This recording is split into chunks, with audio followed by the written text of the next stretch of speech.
Pozdravljeni v novem Q&A-ju. Danes bomo obdelovali področje družbene ali pa socialne anksioznosti. Vprašanje je sledeče. Spoštovani, zanima me, kako se spoprijeti z družbeno anksioznostjo in kaj lahko naredim, da bi jo omilila, da bi bilo lažje preživeti dan med ljudmi. Opažam, da pogosto odreagiram z jezo na različne malenkosti, ki jih naredijo drugi ali rečejo, in se ob koncu tedna počutim psihično zafrustrirana. Vendar sem opazila, da se to ne dogaja z vsemi, temveč predvsem z ljudmi, ki jim ne zaupam. Pri njih me moti skoraj vse. Kaj rečejo, kaj počnejo, kaj jedo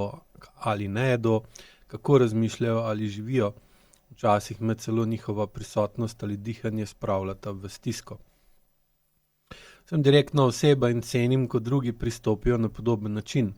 Rada bi se naučila, kako zmanjšati svoje burne odzive, jeze in samoobrambe. Razumem, da smo ljudje različni in da ima vsak svoj pogled na svet, vendar moja podzavest pogosto odreagira nasprotno, z intenzivnimi čustvi, ki jih težko nadzorujem. Posledično postanem zagrenjena in izčrpana. Želela bi pridobiti veščine, ki bi mi pomagale reagirati bolj umirjeno ali znati določene situacije preprosto ignorirati. Hvaležna bom za razlago in usmeritev. Lep pozdrav. Taka situacija je tipična situacija nizkega zavestnega nadzora ali pa vpliva na telesne odzive.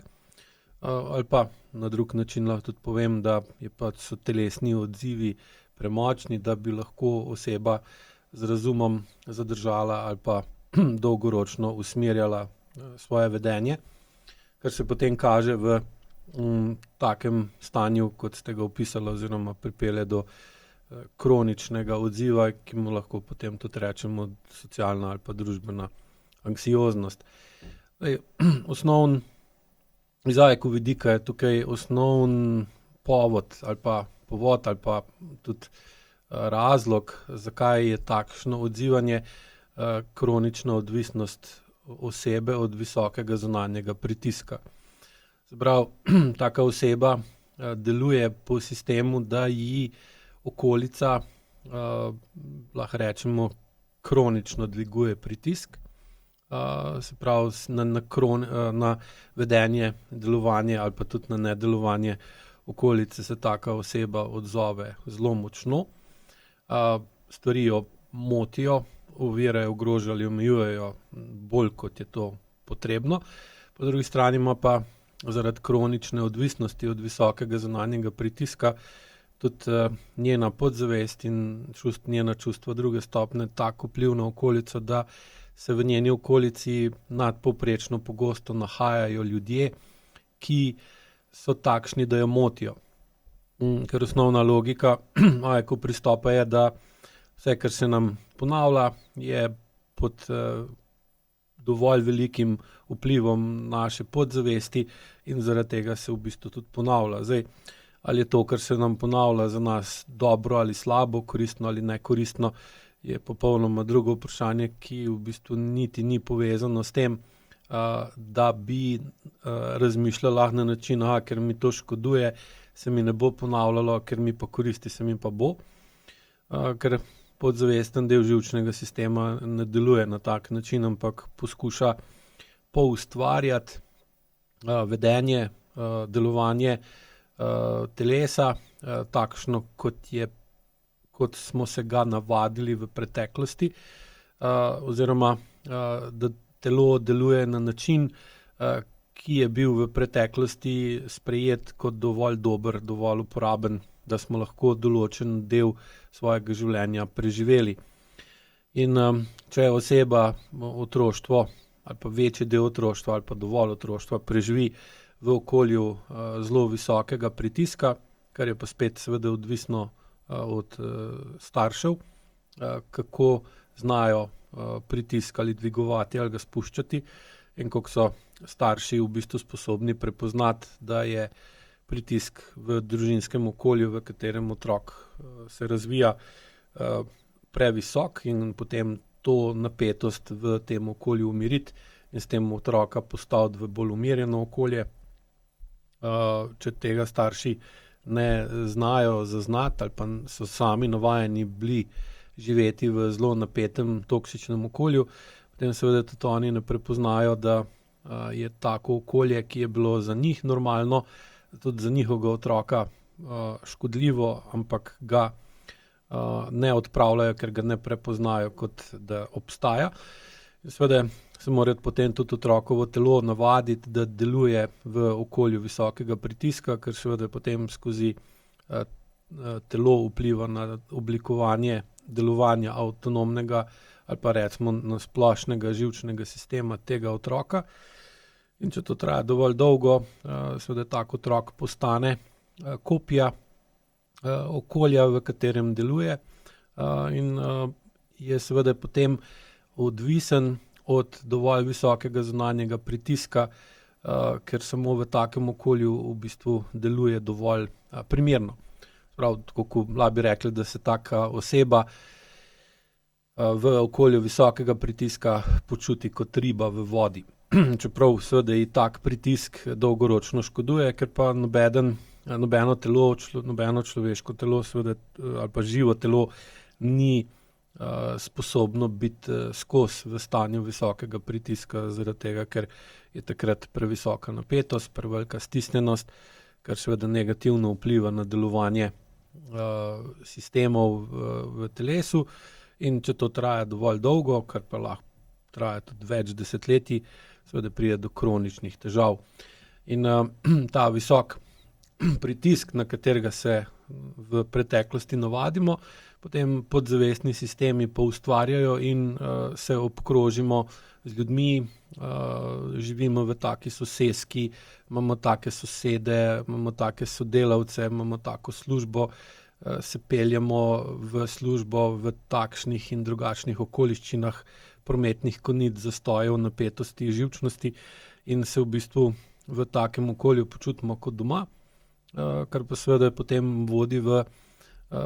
temu primerno tudi kronično izčrpanost, za katero pa v bistvu niti ne vemo, kakšen je točen njen izvor. Torej, taki ljudje, ki vam dvigujejo pritisk, so v bistvu potrebni za normalno delovanje, to normalno vzamete v narekovajih, vašega živčnega sistema. In če tega pritiska predolg časa ni, se v bistvu taka oseba začne počutiti kot riba, ki jo damo z vode ven, in v bistvu skozi podzavestne ali pa tudi zavestne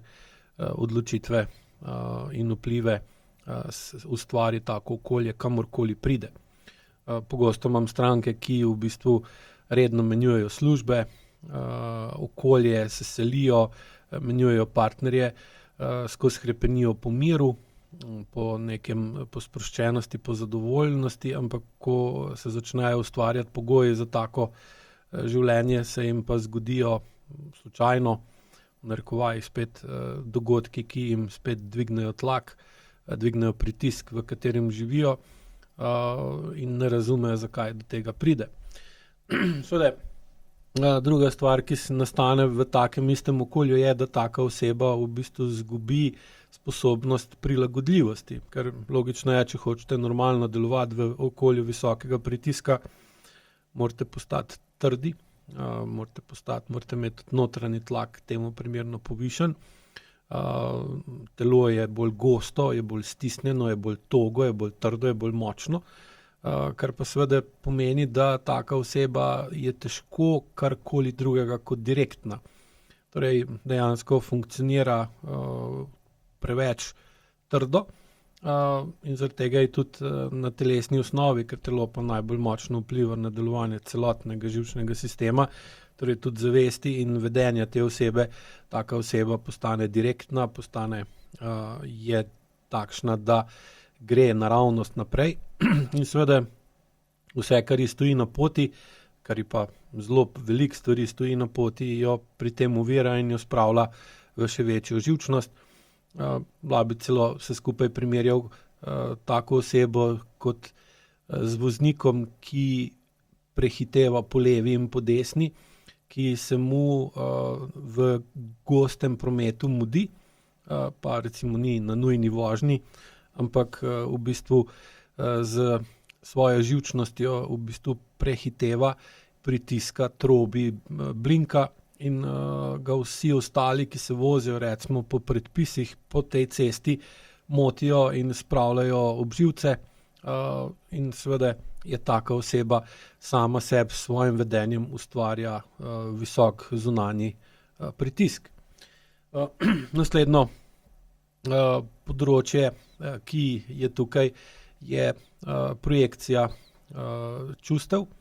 Običajno je pri takih ljudeh bilo, da so kot otroci bili odveč, da so bili moteči, da je bil en od staršev recimo tudi tak trd, direkten, neprilagodljiv, zaradi tega, ker je sam živel v okolju visokega pritiska in ga je pol tudi ustvarjal. In seveda je za takega človeka, lahko sta tudi oba starša taka, vsak po svoje, za takega človeka je otrok, ki se vede po otroško, zelo velika ovira, recimo na cesti, ko bi nekdo, ki se mu zelo mudi v službo, naletel na dva kamiona, ki se vozita vzporedno ali pa zaprt prehod čez železniško progo in tako. In lahko si samo predstavljate, kake telesne reakcije so v takem staršu, ko otrok od njega želi čas, počasnost, pozornost, prilagodljivost, ker seveda odrasla oseba, če se hoče ukvarjati z otrokom, se mora otroku prilagoditi in je zelo malo verjetno, da se bo otrok prilagodil njemu, oziroma če se mu mora, je to seveda za otroka travmatično in vodi v ustvarjanje večje notranje togosti. In seveda, če je otrok hotel od starša ali pa od enega od njih, da je starš sproščen, starš pa je kronično napet in ima kronično povišano notranjo napetost in togost, bo seveda otrok, ki si želi od starša nek normalen, naraven odziv, dobil bo od njega pa močen, agresiven odziv, ker bo starš takega otroka, ga bo tak otrok motil pri svojem delu, ker ne bo mogel biti toliko prodoren, toliko aktiven, toliko učinkovit, bo seveda starševa reakcija na otroka zelo močna. Otrok bo to reakcijo začutil in bo v bistvu tudi sam relativno hitro se naučil, da ni dobro, da je otroški, da je spontan, da je sproščen, da je avtentičen, ampak da je boljše, da je čim bolj trd, čim bolj direkten in čim bolj nemoteč, kar pa seveda ni naravno stanje in sproži močna čustva tudi pri otroku, hkrati pa otrok v bistvu skozi življenje s tako osebo, s takim staršem se nauči, da je normalno, da na ljudi, ki niso takšni, kot tebi ustrezajo, se odzoveš na podoben način, ko se je starš odzval na tebe, ker mu in komu nisi ustrezal. In seveda potem postane zelo enostavno razumeti, zakaj pride do tako močne projekcije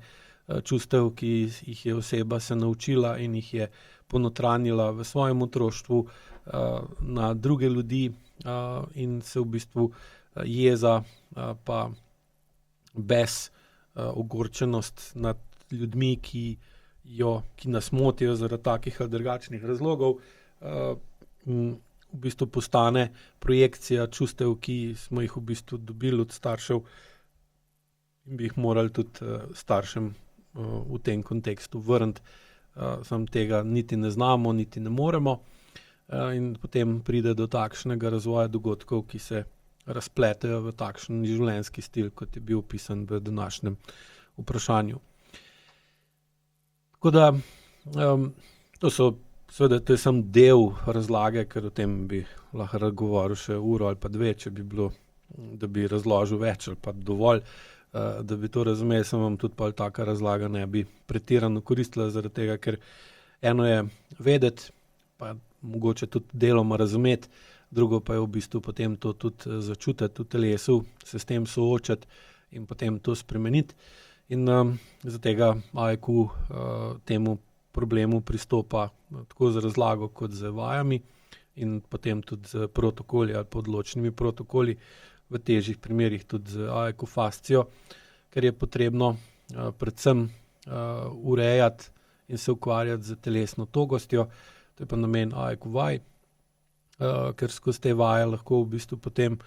zmanjšujemo togost v telesu, kar pomeni, da začnemo počasi spreminjati okolje, v katerem deluje živčni sistem. In zaradi sprememb okolja, v katerem deluje živčni sistem, tako okolja okrog telesa, kot samega telesa, ki je okrog živčnega sistema, pride potem tudi do spremembe delovanja živčnega sistema, kar nam pa omogoča, da vidimo sebe in okolje, v katerem smo drugače. Vedno bolj prepoznavamo ta kronično visok pritisk okrog nas in se začnemo počasi spreminjati, če uporabim prispodobo iz začetka odgovora, v dvoživko. Se pravi, da smo ne samo riba, ki je lahko samo v vodi, se pravi v visokem pritisku, ampak postajamo vedno bolj, lahko rečemo, kot neke vrste žaba, ki je lahko in v vodi in na suhem, kar pa pomeni, da se začnemo vedno bolj vesti kot človek z svojo prilagodljivostjo in sposobnostjo, da je lahko tako v okolju nizkega pritiska kot v okolju visokega pritiska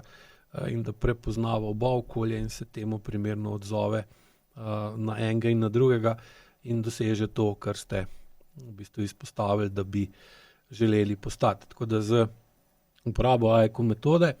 dvigom čustvene zrelosti in zmanjševanjem kronične mišične zakrčenosti v telesu lahko počasi spremenite svoje telo iz trdega, togega, gostega, napetega v vedno manj takšnega in posledično seveda se bo vaša prilagodljivost, razumevanje drugačnosti in sprememba vedenja samega sebe na ljudi, ki so drugačni, temu primerno zmanjšala. Ker v takih primerih se na koncu običajno izkaže, da je okolje, v katerem je oseba bila otrok, ni prepoznalo njegovo drugačnost, da je otrok drugačen od starša. In ker okolje takrat ni prepoznalo otrokovo drugačnost, gre danes tej osebi, ki je zdaj odrasla oseba, drugačnost okolja, sploh ljudi v tem okolju, po domače povedano, na živce. Tako da upam, da vam bi bil odgovor v pomoč in nasvidenje naslednji teden. Lep pozdrav.